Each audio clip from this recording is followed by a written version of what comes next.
لیکن سیاست کے میدان میں مسلمانوں نے کیا اپنا ہنر استعمال کیا کہ اتنی مصیبت پریشانی میں گائے کو پڑھنے کا، گائے کو طے کرنے کا، گھاٹ سے ہی بچو نا، تو گھاٹ سے تو بچ گئے لیکن منزل سے دور ہو گئے نا، مصیبت اور پریشانی میں پڑ گئے نا، منزل اور زیادہ دور ہو گئی، مقام اور دور ہو گیا ترقی اور بلندی کا، اللہ کی رضا اور خوشنودی کا۔ انصاف کا تقاضا اور اسلام کا تقاضا یہ تھا کہ اسلام کے راستے میں اللہ تعالیٰ نے امتحان کے طور پر جو گھاٹ رکھے ہیں، شیخ ابی طالب کا گھاٹ بھی اس میں آتا ہے اور اللہ کے رسول کے سامنے آیا 30 سال کم عرصہ نہیں ہوتا نا، لیکن اللہ کے رسول وہ شیخ ابی طالب کے گھاٹ سے نہیں گھبرائے، 3 سال تک آپ نے گاڑی وہاں چلائی، لیکن ایک دین کے لیے بھی انہوں نے باطل پرستوں سے سمجھوتا نہیں کیا۔ ہجرت کا گھاٹ بھی اس میں آتا ہے، اس میں طائف کا گھاٹ بھی آتا ہے اسلامی تحریک میں، لیکن وہ گھاٹ کو بھی اللہ کے رسول نے پار کیا۔ اس میں جنگ بدر کا گھاٹ بھی آتا ہے، اس میں جنگ احد کا گھاٹ آتا ہے، اس میں جنگ آداب کا گھاٹ آتا ہے، لیکن ہر گھاٹ کے ساتھ پھر اللہ تعالیٰ کی آسانی بھی رہتی ہے، لیکن وہ عزم مصمم ہو تب تو امت مسلمہ کے لیے اس کے علاوہ اور کوئی بہتر نہیں ہو سکتی نا۔ اور میرا اپنا احساس یہ کہ آپ کوئی بات ختم ہونے لگی، میں تو 30 سال سے کہہ رہا بھی لکھ بھی رہا ہوں کہ ووٹنگ کی سیاست سے مسلمان اپنے آپ کو کمزوری کر سکتے، اپنے آپ کو مضبوط نہیں کر سکتے، اور ووٹنگ کی سیاست سے مسلمان جتنا زیادہ اپنے آپ کو مضبوط کرنے کی کوشش کریں گے تو اپنے آپ کو تو مضبوط نہیں کریں گے، وہ اپنے مخالفین کو مضبوط کریں گے۔ اور 30 سال کے تجربے نے مجھ کو بھی بتا دیا اور آپ کو بھی بتا دیا کہ 1990 تک مسلمان اور مسلم جماعتیں اور علماء ووٹنگ کو سرسری طور سے لیتے تھے، بہت سنجیدگی میں نہیں لیتے تھے، اس کے لیے تحریکیں نہیں چلاتے تھے کہ ہماری زیادہ سے زیادہ ووٹنگ ہو اور اس کو ہم کو لانا ہے، اس کو گرانا ہو۔ 1990 تک مسلمانوں اور خاص طور سے جماعتوں نے اور علماء نے یہ ذمہ داریوں میں شامل نہیں کیا تھا، لیکن 90 کے بعد سے ہی پھر علماء نے جماعتوں نے شامل کیا کہ ہم کو یہ ووٹنگ کی سیاست کے تعلق سے بھی رہنمائی کرنی ہے، کچھ کردار پیش کرنا ہے، بی جے پی کو ہرانا ہے، فرقہ پرست پارٹیوں کو ہرانا ہے، اور کس کے ذریعے سے؟ جو خود پہلے سے فرقہ پرست تھے۔ کم از کم یہ بات اگر ہوتی کہ بی جے پی کو ہرانا ہے، اور اس کے ساتھ ساتھ جنہوں نے بی جے پی کو جنم دیا کانگریس اور کانگریس کے ہمنوا افراد و پارٹیاں، تو بات ٹھیک تھی، لیکن کانگریس کو ساتھ میں لے کر ہرانا ہے، بی جے پی کو سیکولر پارٹیوں کو ساتھ میں لے کر ہرانا ہے، جبکہ آئینہ دکھانے کی ضرورت تھی، کچھ اگر کرنا بھی تھا تو یہ دکھانے کی ضرورت تھی کہ اے سیاسی لیڈروں اور اے پارٹیوں، ہندوستان کی آزادی کو اس وقت 50 سال ہو رہے تھے، 75 سال ہو رہے ہیں، 45 سال ہو رہے ہیں، تو تم نے کیا دیا ملک کو؟ فسادات کے علاوہ تم نے اور کیا دیا؟ بدعنوانی کے علاوہ تم نے کیا دیا؟ کانگریس نے کیا دیا؟ تم نے کچھ نہیں دیا اور تم دے نہیں سکتے، تمہارے نظام کے بس میں نہیں ہے۔ اللہ کی یہ زمین ہے اور اللہ نے قانون جاری کیا ہے زمین کے لیے، اگر ہم نے اس قانون کو اختیار کر لیا اور اس کی زمین پر اس کے نظام کو ہم نے نافذ کیا تو ملک سے بدعنوانی دور ہو سکتی ہے، یہ فرقہ پرستی دور ہو سکتی ہے، اور یہ آپس کی لڑائیاں بھی دور ہو سکتی ہے۔ لیکن یہاں سے تحریک چلائی گئی تو نتیجہ تو اس وقت بھی سامنے تھا اور بھی سوچنے سمجھنے والوں کے سامنے، لیکن پھر بھی اس پر توجہ نہیں دی گئی۔ لیکن اب میرا اپنا احساس یہ ہے کہ اب شاید بات کچھ حلق سے نیچے اترے گی، کہ اب ناکام تجربہ آ گیا کہ جتنے زیادہ ہرانے کی کوشش کی گئی تو اتنی زیادہ ہمارے مخالفین اور بی جے پی کو اقتدار ملا، اور اس سے زیادہ اور کوشش کی جائے گی تو اور زیادہ اقتدار ملے گا۔ تو اب اگر میرا اپنا احساس یہ، اور اکولہ میں جو 21ویں تحریک تھی اکولہ میں تھی، میں نے بھی وہاں پیش کیا کہ صرف 5 سال مسلمان اگر ووٹنگ سے بائیکاٹ کر لے، ووٹنگ سے پرہیز کر لے، اب کوئی پان ٹوٹنے والا نہیں ہے۔ ووٹنگ دینا یہ بھی آج اس کا حق ہے، نہیں دینا اس کا حق ہے، جرم نہیں ہے، غیر قانونی ہے۔ اور اسی کے نتیجے میں کہیں 50% ووٹنگ ہوتی ہے، کہیں 60% ووٹنگ ہوتی ہے، لیکن لوگوں کے ذہن میں اتنی ذہنی غلامی بیٹھی ہوئی ہے، جب یہ مشورہ اگر دیا جائے تو بولتے ہیں باقی ہو جائے گا۔ میں نے کہا کہ ذرا بات کچھ سوچ کے تو کہنا نا بھائی، اتنا بڑا کرکرا کیوں کرتے؟ ہندوستان میں رہتے اتنا بھی معلوم نہیں تم کو؟ اب تم اخبارات نہیں پڑھتے یہ الیکشن کے بعد کے دوسرے دن کہ یو پی میں 55% ووٹنگ ہوئے، 60% ووٹنگ ہوئی، تو کیا وہ 40% وہ باغی ہو جاتے کیا؟ اگر یہ قانون ہوتا ہے کہ جو ووٹ نہیں دے گا وہ باغی ہوگا، اس کا ووٹ نام نکال دیا جائے گا، تو الیکشن کمشنر کو اس کے علاوہ کوئی کام ہی نہیں رہتا کہ وہ دیکھے الیکشن کے بعد کے کتنے نے کس کو ووٹ دیا، کس نے نہیں دیا، کس نے دیا ووٹ. یہ قانون ہی نہیں ہے، وہ اختیاری چیز ہے. میں نے آج تک ووٹ نہیں دیا اور آئندہ بھی نہیں دوں گا، لیکن ہر الیکشن میں میری ووٹ کی چٹھی آتی ہے، ہر پارٹی لا کر دیتی ہے.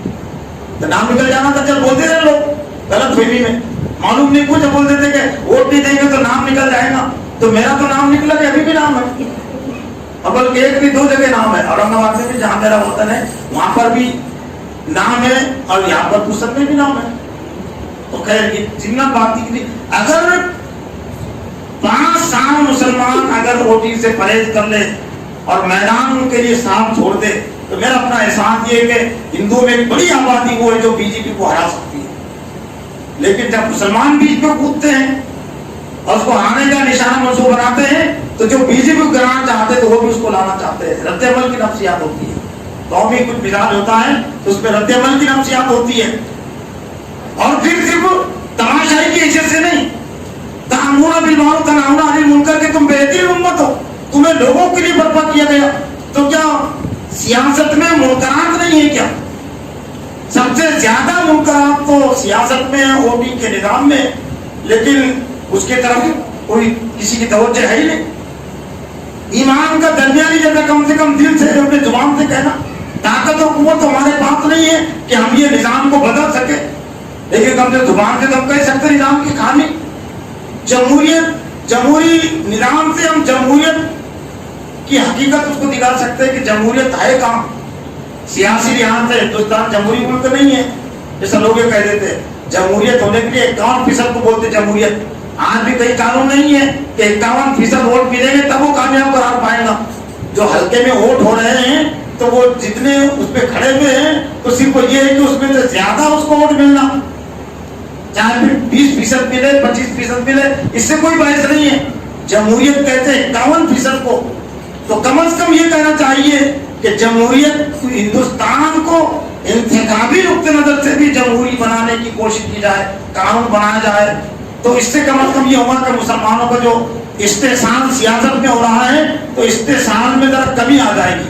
دین تو ہم نہیں نافذ کر سکتے یہ طریقے سے، یہ طریقہ دین کو نافذ کرنے کا ہے ہی نہیں جس میں عالم جاہل کافر مشرک کی رائے سب کے سب برابر ہو. لیکن کم از کم جو استحصال ہو رہا ہے تو استحصال اور ذلت رسوائی کمی آ سکتی ہے کہ جب یہ قانون بنے گا کہ 51% ووٹ دینا ضروری ہے کامیابی کے لیے، تو 10% 15% ووٹنگ بہت بڑی بہت آبادی ہوتی نا. تو ہر پارٹی کوشش کرے گی کہ 10% اور 15% ووٹ کو ہم نظر انداز نہیں کر سکتے، ورنہ ہم 40% میں رہ جائیں گے، ہم 45% میں رہ جائیں گے. تو پہلے تو بات جو اس میدان میں کچھ سر کھپانا چاہتے ہیں، کچھ کرنا چاہتے ہیں. اور پھر دوسری بات یہ کہ تم کہتے ہو کہ قیمتی ووٹ کہاں قیمتی ووٹ دینے کے بعد ہزاروں لاکھوں کروڑوں ووٹ جو کچرے کے پلندے میں تم نے ڈال دیے، تمہارے جمہوری نظام نے ڈال دیا. جو سماجوادی پارٹی کو کروڑوں کی تعداد میں ووٹ ملے 3 کروڑ سے زیادہ، تو کچرے کے پلندے میں گئے نا. تو کیا بنگلہ دیشی پاکستانی ووٹر تھے کیا؟ وہ ہندوستانی ووٹر تھے نا. ووٹ کی قیمت کا مطلب کیا یہ ہے کہ ووٹ دینے تو قیمت اور ووٹ دے دیے تو وہ کچرے کا پلندہ.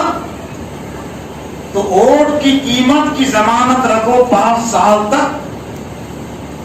کس کو دیا؟ کس نے دیا؟ ہندوستان والے کو دیا، ہندوستانی کو ووٹ دیا نا، غیر ملکی کو تو ووٹ نہیں دیا نا. تو نظام کی حیثیت سے یہ ضمانت رکھو، قانون بناؤ کہ 5 سال کے لیے اس نے ووٹ دیا تو 5 سال تک اس کے ووٹ کی قدر و قیمت باقی رہے گی. اور اس کو کہتے ہیں متناسب نمائندگی کا قانون، جو یورپ کے کچھ ملکوں میں ہے. لیکن یہ متناسب نمائندگی کے قانون کی تحریک بھی اس وقت چلا سکتے ہیں جب کہ ہم ووٹنگ سے پرہیز کریں گے، ورنہ ووٹ دینے والے وہ اس کی بات کو کہاں زور چھوڑتے رہ سکتے ہیں. اور قانون کی بات میں یہ طاقت و قوت ہوگی کہ ہم اس وقت تک ووٹ نہیں دیتے جب تک کہ متناسب نمائندگی قانون کو پاس نہیں کرتے. متناسب نمائندگی کا مطلب یہ ہوتا ہے کہ جس پارٹی کو جتنے فیصد ووٹ ملے تو اقتدار میں اس کی شرکت اتنی ہو. بالکل صحیح بات ہے نا. جیسے کہ 40% ووٹ ملے BJP کو یوپی میں تو 40% اقتدار میں اس کی شرکت، سماجوادی پارٹی کو ملے 35% تو 35% اقتدار سماجوادی پارٹی کا. کسی اور کوئی مسلم پارٹی بنے گی اور میں اپنا احساس یہ کہ ملک کی سطح پر کوئی مسلم پارٹی بنتی ہے تو 10% ووٹ اس کو کم از کم مل سکتے ہیں. ریاست کی سطح سے بھی 10% مل سکتے ہیں اور ملک کی سطح سے بھی 10% مل سکتے ہیں. ملک کی سطح 10% ملنے کا مطلب یہ ہوگا کہ 550 اگر MP ہیں تو 55 MP مسلم کی حیثیت سے منتخب ہوں گے مسلم پارٹی کے، اس لیے کہ 10% ووٹ ان کو ملے، 10% مسلم پارٹی کو ملے تو جتنے فیصد جس پارٹی کو ووٹ ملے تو اقتدار میں اس کی شرکت. تو یہ بات ہے کہ بالکل صحیح بات ہے نا. ہزاروں لاکھوں کروڑ لوگوں کی ہندوؤں کی حمایت بھی اس کو حاصل ہوگی جو آج پریشان ہے. صرف ووٹنگ کے غلط نظام کی وجہ سے صرف مسلمان ہی پریشان نہیں ہیں، دوسری قومیں بھی پریشان ہیں.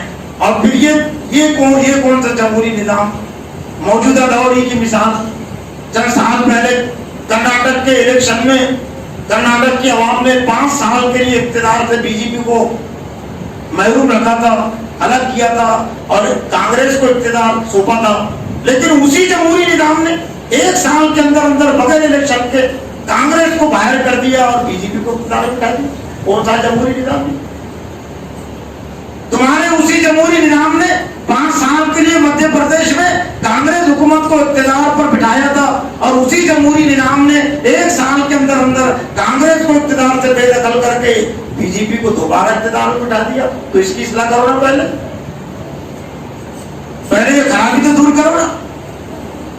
اگر 5 سال تک مسلمان اس طرح کا اپنا کردار ادا کرے پرہیز کر کے، تو میرا اپنا احساس یہ ہے کہ جو یوگی کا جھگڑا ہے، ملائم سنگھ یہ اپنے اکھلیش کا جھگڑا ہے، مایاوتی کا جھگڑا ہے اور بھی جو جھگڑے ہیں، تو وہ جھگڑوں کے حل کرنے والے مسلمان ہوں گے. مسلمانوں کے پاس آئیں گے یہ جھگڑے کہ تم حل کرو. لیکن اس وقت جب ہم الگ رہیں گے اس نورا کشتی کے اکھاڑے سے، نورا کشتی کا لفظ شاید جانتے ہوں گے آپ، نورا کشتی کہتے کشتیوں سے پہلے نمائشی کشتیاں ہوتی ہے جس کی کوئی حیثیت نہیں ہوتی. تو یہ الیکشنوں کی بھی کوئی حیثیت نہیں ہے اور آپ تو پھر اس میں ایسی چیزیں اور مشینوں کے نام پر کہ کس کو آپ نے ووٹ دیا اور مشین نے کس کو دلایا، اس کی بھی کوئی ضمانت نہیں ہے. اتنی یہ تو اور بھی بہت ساری اس میں خرابیاں جڑ چکی ہیں. اور پھر ایک اہم بات انتخابی اصلاح کے حوالے سے جو اس میں کچھ کرنا چاہتے ہیں کہ کہنے کو کہہ دیتے کہ حکومت بدل گئی، حکومت کہاں بدلی؟ پارٹی بدلی. الیکشن نے حکومت کو کہاں تبدیل کیا؟ پارٹیوں کی حیثیت تو علامتی تھی، حکومت وہ عملہ چلا رہا تھا، تلاشمند افسران، تو ان کے لیے تو ووٹنگ رکھی نہیں تھی.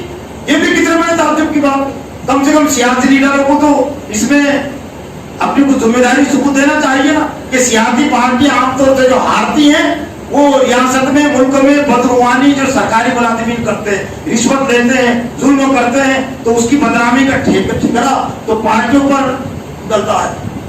لیکن پارٹیوں کی ہار کا یہ ملازمین پر کوئی اثر نہیں پڑتا.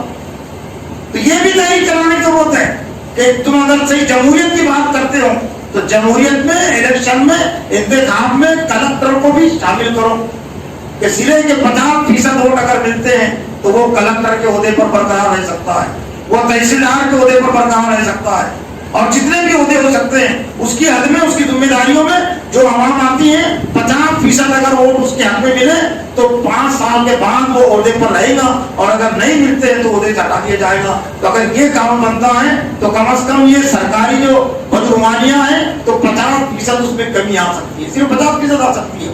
100% بدعنوانیات کو ختم کرنے کے لیے تو اسلامی نظام ضروری ہے، اسلامی قانون، اسلامی فکر کے بغیر 100% برائیوں کا، ناانصافیوں کا خاتمہ نہیں کیا جا سکتا. پھر اس موضوع اور عنوان کے تحت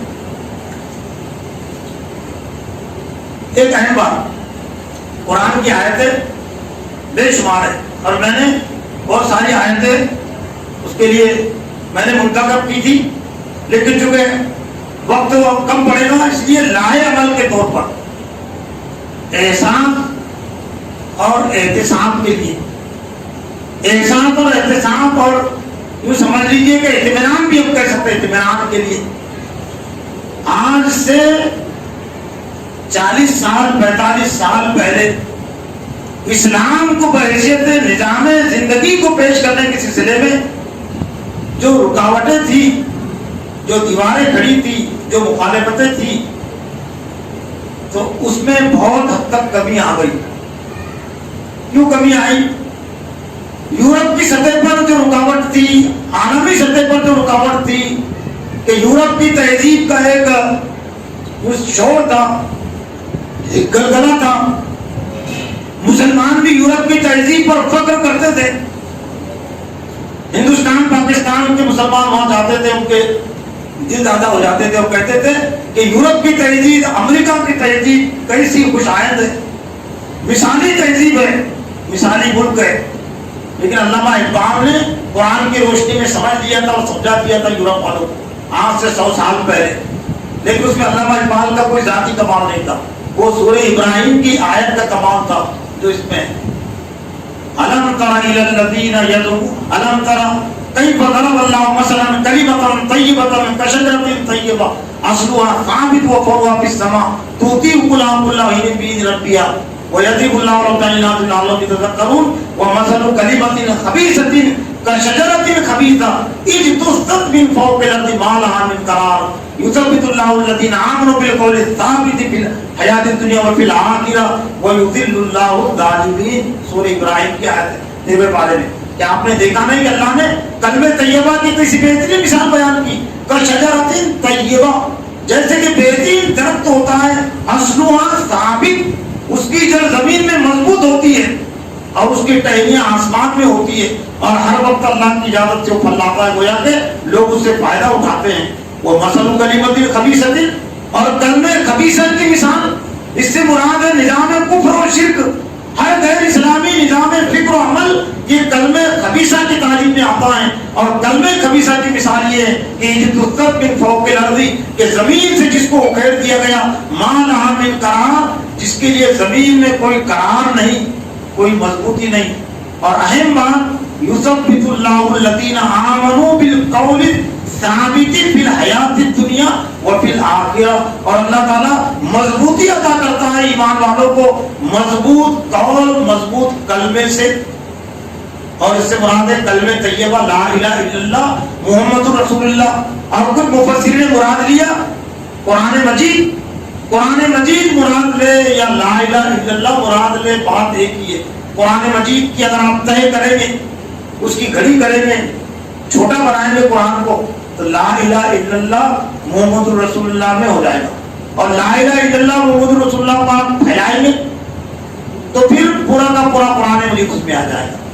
نبی صلی اللہ علیہ وسلم کی پوری 23 سالہ زندگی لا الہ الا اللہ محمد رسول اللہ کی تشریح میں آ جائے گی۔ تو اللہ نے فرمایا کہ کلمہ خبیثہ، غیر اسلامی نظام، غیر اسلامی قوانین، تہذیب زندگی، ما لها من قرار، اس کے لیے زمین میں کوئی مضبوطی جماؤ نہیں، لیکن اللہ مضبوطی عطا کرتا ہے ایمان والوں کو اسلام کے کلمے کے ذریعے سے۔